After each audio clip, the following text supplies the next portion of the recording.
Kenapa azan itu kuat? Ketika azan dikumandangkan, maka setan lari tunggang langgang lintang buka. Allahu Akbar, Allahu Akbar. Anjing mengonglong mendengar azan berkumandang. Kenapa? Karena anjing melihat setan lari, maka dia jadi anjing bisa melihat setan, Pak Ustaz? Bisa. Saya ingin melihat setan pakai mata anjing. Lari semua. Maka kalau ada orang kerasukan, saya diminta oleh Pemda Inhu jadi dewan juri musabaqah tilawatil Quran di Kabupaten Indragiri Hulu. Nanti Ustadz tinggalnya di hotel, hotelnya di Pematang Rebah. Oke, I'm coming. Saya pun pagi-pagi datanglah ke hotel. Begitu mau lewat hotel, dipanggil sama salah seorang ofisial. Ustadz Somad, ada apa? Ini peserta MTQ kerasukan jin. Oh, wah, saya nggak pernah ngusir jin. Mau bilang nggak tahu, malu. Nggak mungkin bilang saya nggak tahu, malu lah Ustadz kok nggak tahu. Oh, akhirnya saya nekat aja, saya baca kuat. Ustadz ini bacanya pelan. Allahu la ilaha illa huwal hayyul qayyum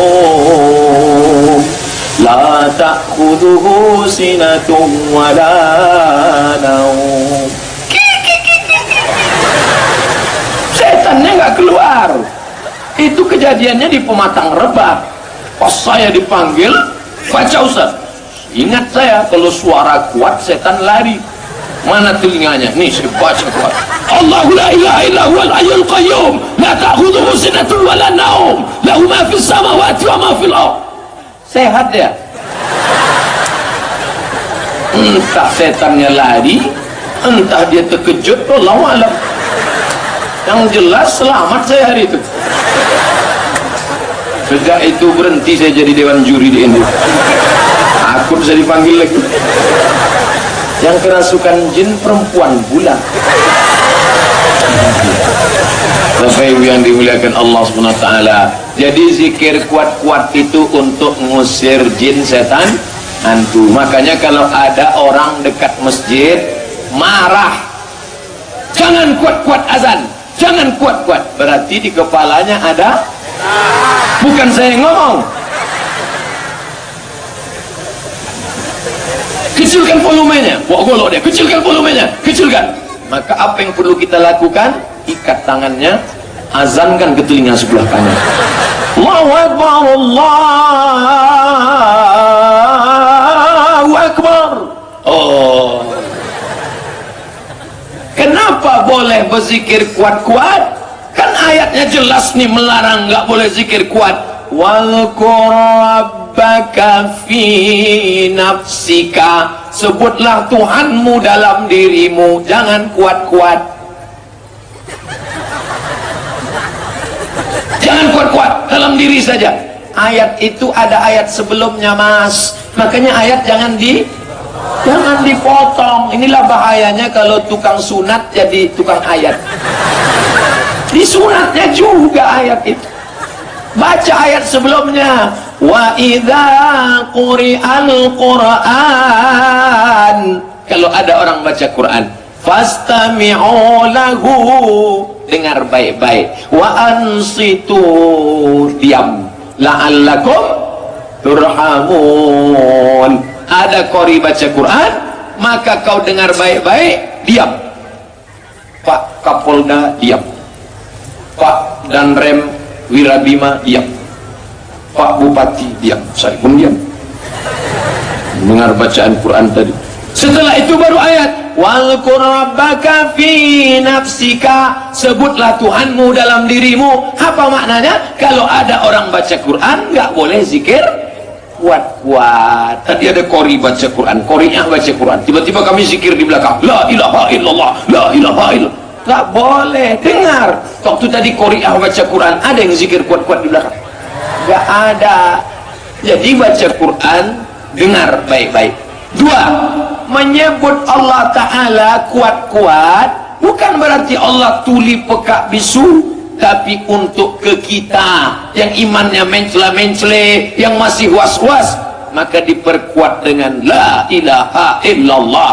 Makanya kalau ada orang mau mati, bisikkan ke telinganya, la ilaha illallah.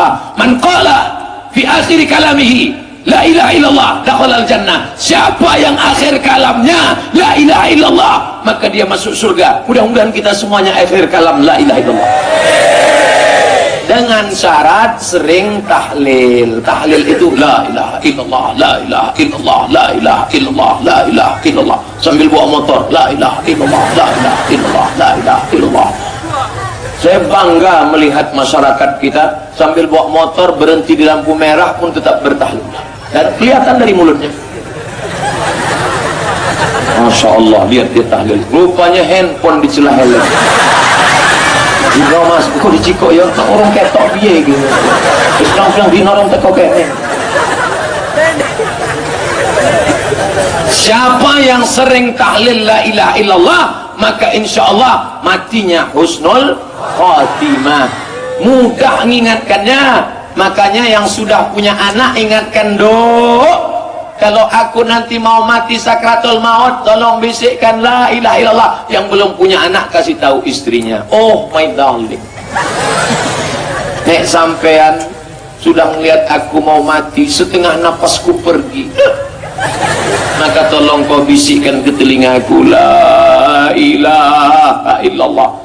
Saya kasih tahu dulu istri saya waktu pertama awal nikah, nanti kalau nampakmu aku mau mati, tolong bisikkan ke telinga sebelah kanan. Sekarang banget, nanti sekarang pula lah dulu, cepat aja dia kita mati. Maka bisikkan la ilaha illallah. Tapi kalau orang nggak pernah tahlil, nggak pernah la ilaha illallah, susah. Bolak-balik dibisik ke telinganya, la ilaha illallah, orang gelem. La ilaha illallah, sampai 2 hari 2 malam tak mati-mati. Akhirnya datanglah orang jumpai ustaz, tolong ini, setiap la ilaha geleng terus, mana orangnya ini? Oh, saya tahu, gak perlu pakai la ilaha. Jadi gimana? Sebentar, mati langsung, ini kan? Ustaz lihat kenapa? Bala 6.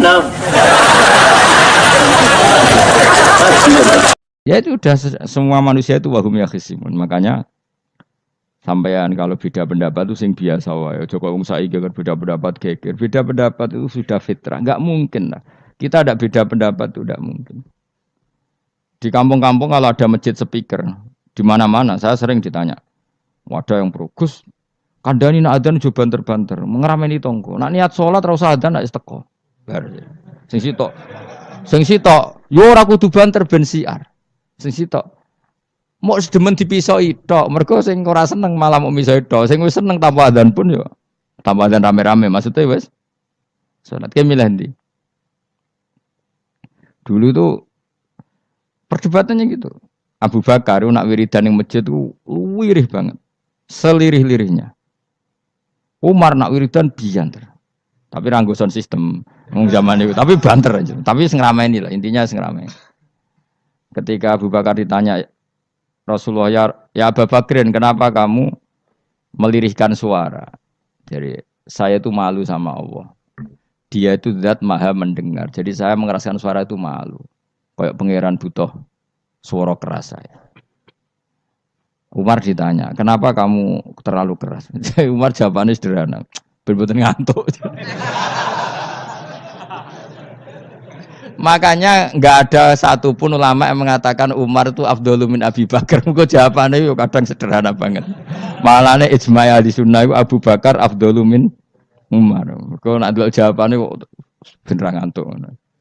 Padahal jawabannya Abu Bakar, kalau nu isin kalian pangeran yang maha pendengar kok banter-banter. Rasulullah dalam banyak hal ya gitu, ketika banyak masalah itu sahabat donga banter-banter. Nabi duka, innakum latatuna as-somma. Kamu tidak berdoa sama zat sing budek. Maka kamu enggak usah banter-banter. Jadi andaikan ada istighosa pakai sound system banter-banter itu ya perlu dipertanyakan. Lah pangeran wis krungu gegere ngono lho apa misalnya.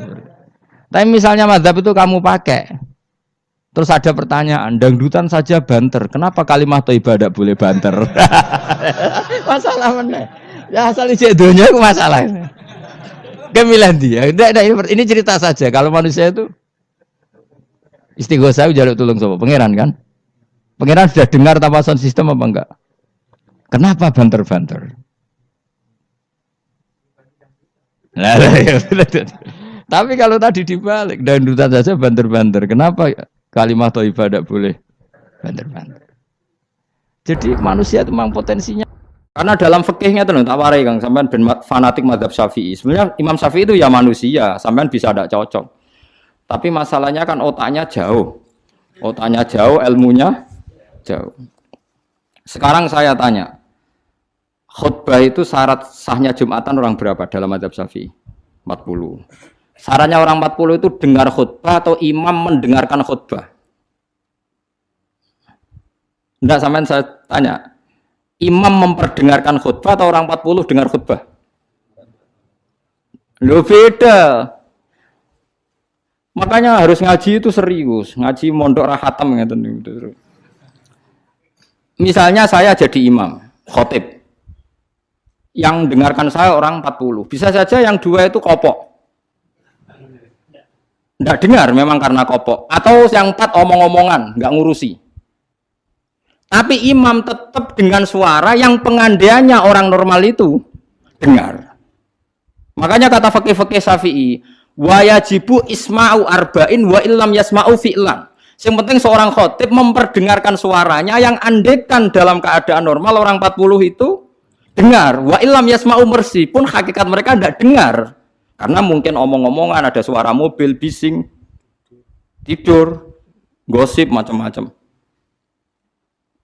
Makanya itu perdebatan fikih yang wajib tuh isma'u arba'in atau sama'ul arba'in, memperdengarkan atau hasil apa? Dengar.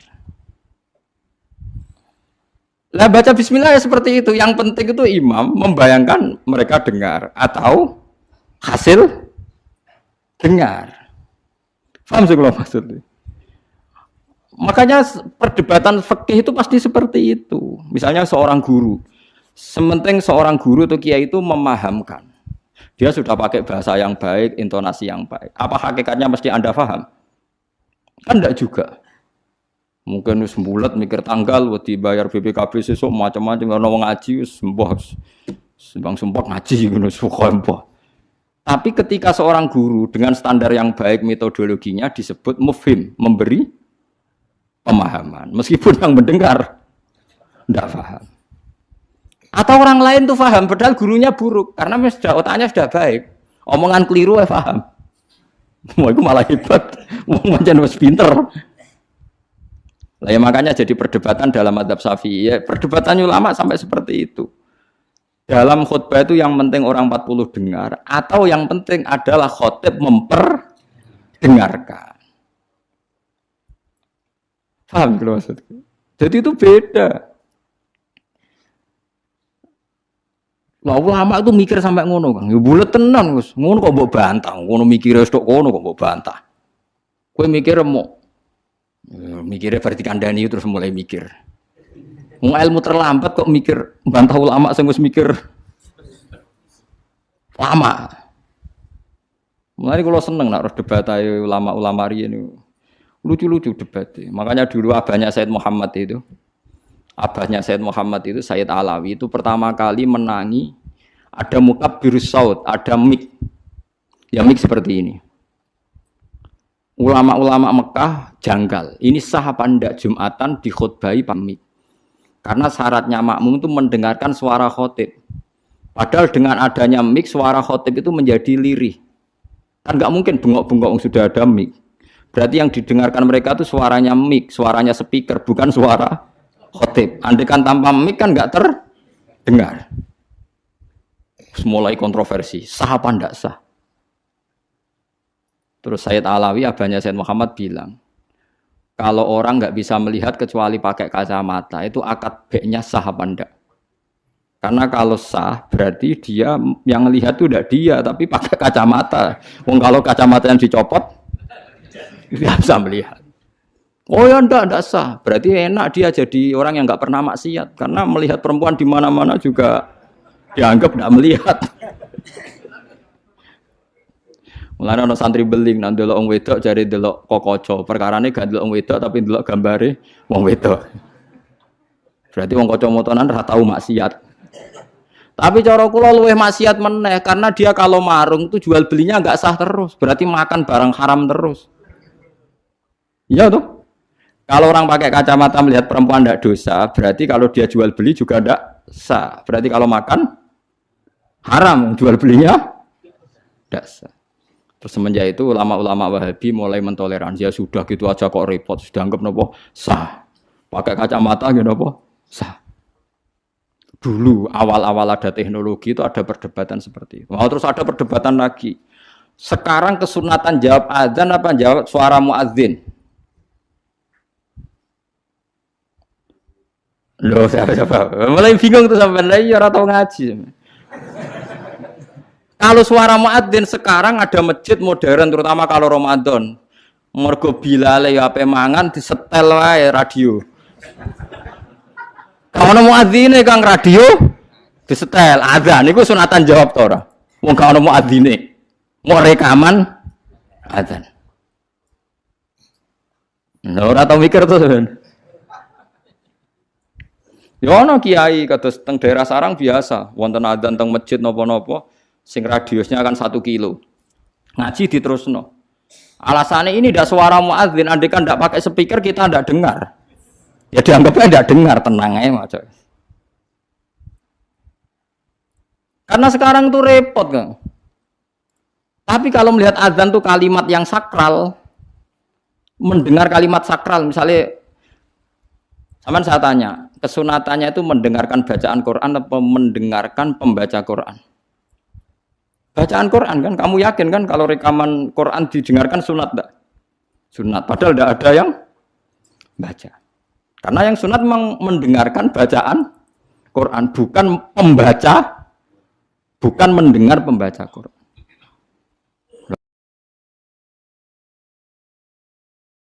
Ulama mikir nganti kok ora pusing. Ngono mikir abot ngono jebule wong sowan mo njuk pangestune kula pengen buka toko. Waduh. Musibah. Mikir tenan-tenan jebule konsumennya mau takok njuk donga perkara buka napa toko ben laris. Nek ora laris nyalahno jare dongane ra mati. Nek laris jare perkara dekne telaten buka. Aduh seloro kabeh dadi ulama. Mane kula jak istisqa ora pati gelem. Oh niku misale udan jare musim wae. Nek udan jare kiai nek ra mandi bareng udan jare wis musim mergo Desember. Lah niki kiai-kiai teng daerah kula wis pinter kerja istisqa kok ora musim udan do gak gelem. Takok kiai sing ahli falak, iki musim to urung? Dereng, ampun sakniki istisqa. Yakin kula radio kula niku kiai dadi melok dil-dile niku dadi kula. Dadi ana kiai sing ahli falak iku. Ampun sakniki niki dereng musim. Demen isin maksudnya. Wah, kiai saiki sudah pinter Kang, sudah akeh. Lah dikritik terus ora ono sing nyalami tembak, mbok dikritik tok wis atok diakali ae. Bareng wis diitung musim hujan kira-kira udane Selasa, istisqa Senin. Mandi Kang rinane udan. Mergo daerah liya sing ra istisqa ya udan juga. Terus wayahe. Lho nek nabi beda Kang, nabi ku iso ngatur malaikat udan, gak wani Kang malaikat. Nabi ku wong paling diwedeni malaikat sak donya. Dadi ketika Nabi khutbah ana wong desa ya Rasulullah halakatil amwal donya rusak gara-gara ana udan ngene-ngene. Nabi tangane diangkat, njuk udan malaikat bagian udan terus bingung kabeh langsung udan saat itu juga. Semua ini sapa? Lah malaikat iku karena Nabi ngutus udan terus sampai seminggu ora ana instruksi stop. Wah, malaikat terus repot ngadepi malaikat tuh. Wah, akhirnya saiki ora rusak perkara kekeringan tapi rusak mergo sapine untane do katut banjir. Jumat berikutnya ya Rasulullah halakatil amal sakniki rusak malih tapi ora perkara ora ana banyu tapi kebanteran banjire. Akhirnya Nabi ndonga meneh mau didelok tok langit. Allahumma khawalena wala alena mandek. Makanya Abu Hanifah itu menolak sholat istisqa. Dia bilang ketika Nabi dulu itu tidak istisqa. Cukup sambil khutbah beliau donga. Tapi Nabi mandi kan rasa istisqa, rasa lapangan, rasa macam-macam Nabi sing so nandingi Nabi sinten. Nah, kita kan akeh-akeh ra mandi ya. Satu ilmiah sithik wae. Iki rong musim yo enteni sabar wis ngono jujur ae. Allah kagungan adat ana musim Shawaif, Rabi, Kharif. Musim piro? Sekawan gini ana falak ya. Iya, sekawan iki. Kharif kula ora Arabe Kharif, Rabi, Sita, Shawaif. Rabi kok cara kene kok. Ora rendeng ya ora ketiga wae. Semi, ora Eropa ya ora mareng ya, mareng. Rabi labuh, Sita musim hujan, Shawaif musim ketiga. Difahami terus dadi kiai ku angel. Mulane ulama-ulama sakniki sering berdebat ngoten. Yang penting itu orang 40 mendengar atau khotibnya memperdengarkan. Makanya suara muadzin itu kita menjawab suara muadzin pas suara speaker. Karena kalau sekarang rusak kabeh. Sama delok teng kitab fikih misalnya teng Fathul Wahhab, teng Fathul Muin. Orang itu wajib mendatangi Jumatan sejauh mendengar suara muadzin. Nah, ngoten nggih sebagai sejauh mendengar suara muadzin. Asumsinya muadzin itu di menara yang tinggi, ma'hudu is-sauti, suara itu enggak bising. Berarti kira-kira itu hanya sekitar 500 meter. Ngantos sak kilo nggih, Pak. Mboten nganti kan. Saiki suara nganggo speaker bianter 3 kilo wae. Krungu, wong nek sound sistemnya apik. Apa wong sing krungu 3 kilo wajib Jumatan di tempat situ, wong di situ yang memperdengarkan 3 kilo nyerang daerah lain. Iya ta ora? Sampeyan ora tau mikir ngono to? Ora tau dawuh ahli fikih. Mulane sakniki menara rapati payu Kang dhisik Rasulullah ngutus menara mergo muadzin menek Kang kados menara Kudus riyen muadzin menek. Saiki menek mau ngos-ngosan tok tetep ae padha ae untung ngono nganggo apa? Speaker. Saiki gawe menara, speakere dak kok menara, wonge ning isor. Riyen niku bedhug kaya menara Kudus dak kok dhuwur, Kang. Muadzine mendhuwur, bedhuge dituthuk. Saiki gampang, Kang. Speakere ning dhuwur, bedhuge ning isor dituthuk nganggo mic. Wes, Cuk. Nah, mulane iku al-hukmu yaduru ma'ilatihi wujudan wa adaman. Hukum iku nak masalah hukum-hukum sosial ngoten berubah sesuai alasane. Si alasan wujud, si alasan ora ono. Perkarane nak nuruti modern nggih. Apa sing dialami zaman Nabi saiki rubah. Rubah sedanten. Mulane sing ngaten iki al-hukmu yaduru ma'ilatihi wujudan wa adaman. Hukum iku iso rubah. Riyen kesunatan menara mergo dienggo muadzin. Saiki menarane dienggo napa? Dienggo napa? Speaker. Muadzine cukup ning isor. Kula riyen ndelok film-film Fathu Mekkah riyen Bilal wis akeh tenan. Pertama adzan teng Mekkah niku ora ana menarane. Bilal menek Ka'bah. Mergo anane nggon dhuwur nggih napa? Menek Ka'bah. Klambine dicuwoplok menek terus adzan. Nggih pancen tenan teng tarikh-tarikh teng kitab nggih sami sama seperti yang di film-film Ka'bah niku. Mulane wonten tiyang kafir nembe masuk Islam tapi jek sombong. Muni ngene, bejo bapakku wis mati. La ya rohadal ghurab yas'adal Ka'bah. Ora roh gagak irengi munggahi Ka'bah. Dadi dek wis Islam tapi uteke jek sombong. Cek bejane bapakku wis mati jare. La ya rohadal ghurab yas'adul Ka'bah. Ora roh gagak ireng munggah apa? Ka'bah. Kaya apa terus siksane bapakku nak menangi gagak ireng munggah napa? Kabeh. Utek elek. Wis Islam padahal iku kan. Cuma napa? Uteke cek utek kafir maksudnya. Cek sombong kabane cek.